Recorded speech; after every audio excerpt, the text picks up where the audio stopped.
Hey everyone, and welcome back to the Hoenn Demake Project. It's kind of crazy to say this, but this project just turned 3 years old. 3 whole years of reimagining the Hoenn region in a classic, retro Pokémon style.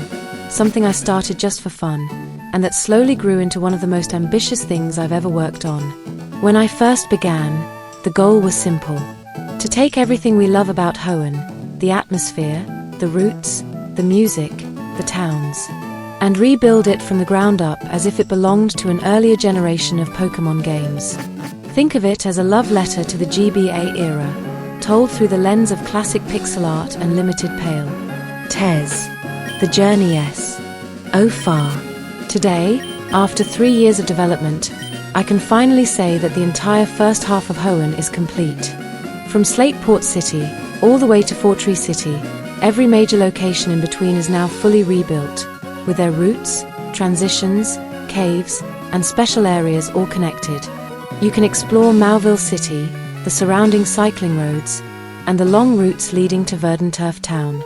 You can head west to Rustboro City, with its industrial look and the nearby Rustturf Tunnel, or go north through Route 111, into the desert areas and the entrance to Fiery Path. From there, you reach Lava Ridge Town, with its warm tones and volcanic atmosphere. One of my personal favorite redesigns in the whole project. After that, the path continues through the lush, winding areas around Fall Arbor Town and the forests that eventually lead toward Fortree City, a location that took a lot of experimenting to get right, especially with the bridges and elevated W. Alquays. Rebuilding Hoenn step by step. Every section of the region has its own challenges. For example, Slateport was all about getting that harbor feel right. The docks, the market, the ocean breeze that you can almost feel through the screen. Meanwhile, Rustboro demanded more of a structured, urban layout, with precise tile alignment and unique building patterns that reflect a busy city. Then you've got the Fiery Path and Jagged Pass, both environments where I had to balance atmosphere with gameplay. The original Hoenn used a lot of vertical layering, and recreating that with limited tiles and color space took a lot of testing. It's the kind of detail that most players won't consciously notice, but it makes the region feel believable and cohesive. What I've always loved about Hoenn is how the routes feel alive. Every path connects to the next in a way that makes sense. Forests blend into open fields, beaches fade into rocky cliffs, and then suddenly you're walking through volcanic ash or across tall bridges. That's something I really wanted to preserve. So, between all the main towns, I spent a lot of time fine-tuning the intermediate zones, the parts that often go unnoticed but make the world feel connected. Routes like Route 110, with its split paths and cycling road above the water, or Route 113, where volcanic ash falls from the sky, those little environmental details were key to giving the Demake its own texture and rhythm. It's not just about copying Hoenn, it's about translating its soul into a simpler, nostalgic format that still feels alive. Technical challenges. Of course, a Demake is more than just new graphics. It's about adapting modern region design into retro limitations. Fewer tiles, smaller maps, restricted palettes, and tighter memory constraints. I had to redesign almost every map layout so it could fit inside classic boundaries without losing the sense of scale. That meant adjusting route lengths, trimming unnecessary space, and sometimes rearranging landmarks while keeping everything faithful to the original geography. On top of that, I had to rebuild all the tile sets from scratch: roads, cliffs, houses, interiors, and natural elements. Every tile had to be optimized, reused smartly, and recolored to fit the Demake's art direction. Even small things like shadows and water reflections had to be redrawn to match the more limited style. And then there's the music. Adapting Hoenn's soundtrack to fit retro sound engines is a whole other challenge. But hearing those familiar melodies in a lower bit style is incredibly satisfying. It instantly feels nostalgic, even if you've played the original hundreds of times. What's next? Now that the western and central half of Hoenn is complete, I'm turning my focus toward the eastern regions, the areas beyond Fortree, including Lilla Cove, Moss Deep, and eventually Sutapolis and Evergrande City. These zones are some of the most complex in the entire game, with ocean routes, diving areas, and multi-layered cities that will push the limits of what a Demake can handle. but they're also some of the most iconic locations in Hoenn, so I want to make sure I get them right. There's also a lot of polish and optimization to do on the areas that are already complete, adjusting lighting, reworking some interiors, refining transitions, and making sure the map connections flow smoothly. The goal isn't just to make it playable. I want it to feel official, like something that could have really existed as an alternate version of the Hoenn games back in the day. Reflecting on 3 years. Looking back, it's been a long journey. 3 years of late nights, revisions, experiments, and a lot of trial and error. There were moments where progress slowed down, times I had to completely redo sections, and plenty of bugs along the way. But through all that, seeing the world of Hoenn come to life in this new form has been incredibly rewarding. What started as a small side project has grown into a full reimagining of one of Pokémon's most memorable regions. And every time I walk through the rebuilt towns, from Slateport's busy harbour to Fortree's treetop bridges, it reminds me why I started in the first place.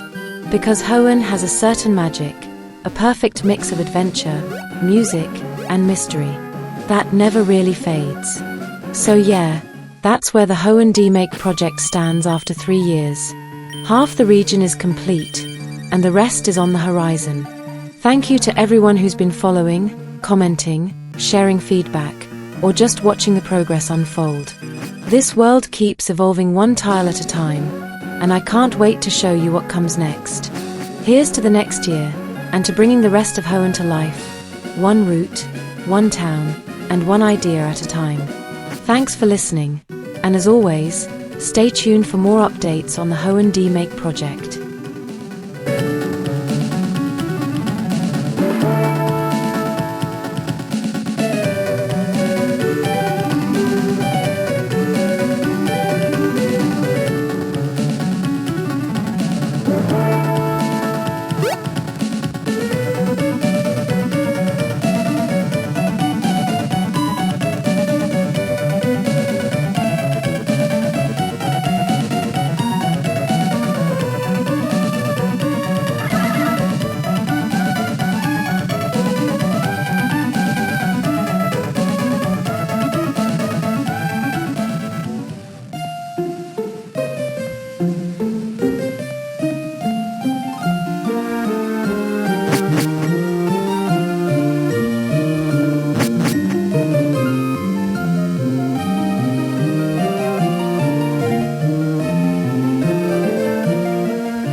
Bye.